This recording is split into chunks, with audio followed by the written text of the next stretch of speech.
What is the one thing they say about plans? Plans never survive contact with reality, right? So a plan is really, it is our best attempt at controlling outcomes. And yet there's always, as you said, there's always these variables that we don't have control over. And so if your plan includes controlling outcomes, again, you've put yourself in a very brittle place, because I can't control outcomes. But if success for me is based on controlling things I can't control, then what you're telling me is my success is uncontrollable. So I don't want to put myself in that position. I want outcomes. I want to be aware of the outcomes we're looking for, but my plan is for my contribution to those outcomes. And my plan is to remember that thing that you mentioned, the very valuable core experience we're trying to deliver. So it's not just handling an outcome, it's delivering things. Is it with grace and acknowledgement of other humans? Is it consideration?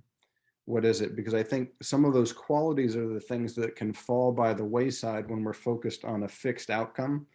Again, I can become so brittle in trying to force that outcome that I forget the very manner in which I wanted to behave and contribute. So I often, whenever I'm nervous because I want a particular outcome.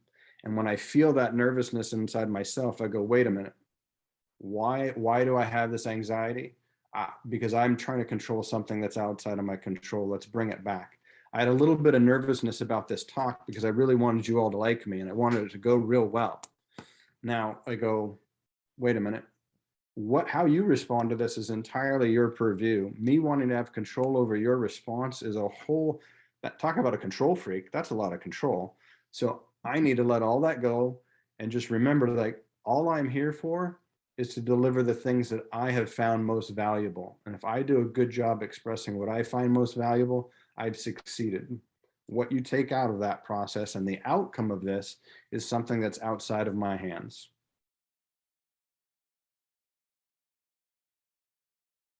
It absolutely makes sense, and it's an incredibly pertinent question. Thank you for asking, Lou. I think it is appropriate if you have an answer, if you have things that have worked in the past, you certainly share those things. But in a hierarchical organization, rather than supplying answers, what we really want to do is we want to train the people to be able to come to those answers themselves. Because again, it goes back to that, give somebody a fish or teach them how to fish, right? Give them an answer or give them the ability to find that answer. And I don't think there's anything wrong as a senior person in an organization with going, thank you, that's a great question. I don't actually have the answer, but let's discover this together. These are the resources we have. This is how we go about doing this. And it becomes one of those learning or teachable moments. And if you actually pass on the humility to acknowledge that you don't already know, I think you're really doing that teacher a service. If we pretend that we've got all of the answers already, and you preserve the notion that you know it all, I think that's actually promoting a view that is less than truly functional. Absolutely. Mistakes are a part of growth. Again, here's the interesting thing about mistakes. We'd like to move to a place where we love making mistakes and we love seeing ourselves make mistakes, because we all make mistakes. There isn't a single thing that organically or even mechanically goes from point A to point B. If we take the world's most sophisticated guided missile, we think it goes from A to B, but what it really does is it makes 1,000 corrections per second. And the fact that it corrects 1,000 times per second gives it the appearance of not making a mistake. But really, it's correcting mistakes 1,000 times a second. Now, if we don't want to make mistakes, what happens? We reduce our awareness of mistakes.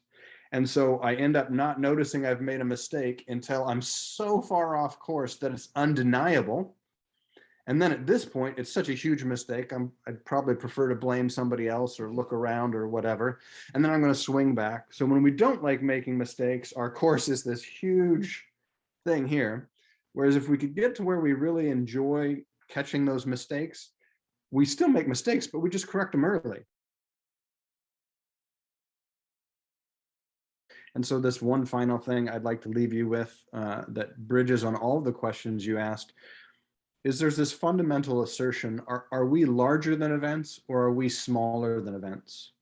And so your time practicing being uncomfortable allowed you to learn that while discomfort is a thing and it is uncomfortable, you are senior to that event. You are larger than your discomfort. You are larger than your uncertainty. I'm large enough to have this conversation go horribly. I mean, that has got to be a fundamental relationship. And during the times that we feel like we're smaller than an event, or we imbue an event with more significance than it deserves, we tend not to feel well, right? We get really nervous because I'm like, oh my gosh, this thing is so important. And if we begin to feel like that event is larger than us, we take a junior role relative to that event in our life, and we begin to act as if we're smaller than that event. And it never feels good, never feels good. And I'm going to tell you, there's a reason why it doesn't feel good, because it's a lie. You're not smaller than any event in your life. But if you try on a perspective that is false, and you're putting, it's no different than putting on a shirt that doesn't fit. You're putting on a hat that doesn't fit. When you try on a perspective that is patently false, it will make you feel poorly.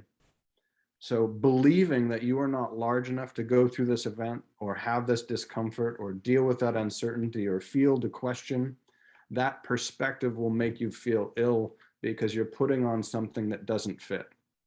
The truth is, we are large enough to do poorly. We're large enough to be uncomfortable. We're large enough to have things not go well. We will see the other side of this event. And so again, thank you so much for your time. Thank you for letting me talk.